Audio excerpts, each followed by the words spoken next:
এবার আমরা দেখব 16তম নিবন্ধনের স্কুল পর্যায় 2 এর একটি প্রশ্নের সমাধান। এখানে বলা হয়েছে যে লগ √2⁻16 সমান কত।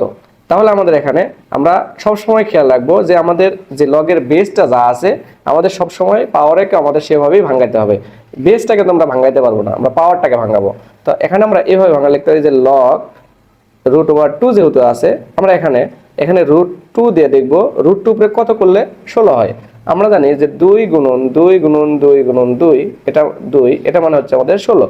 তাহলে আমরা এটাও জানি যে একটা টুর মধ্যে দুইটা করে রুট থাকে, একটা সংখ্যার মধ্যে দুইটা করে রুট থাকে। তাহলে যেহেতু আমার এখানে 4টা টু আছে, 4টা টু গুণ করলে আমরা পাচ্ছি 16। তাহলে এখানে 4টা টু মানে আমার আছে 8টা √2। তাহলে আমরা বলতে পারি যে √2 উপরে 8 এটা করলে পাওয়ার করলে আমাদের 16 হয়। তাহলে এবার আমাদের আগের মতো লগের যে পাওয়ারটা আমাদের পাইছি পাওয়ারটা সামনে চলে আসবে।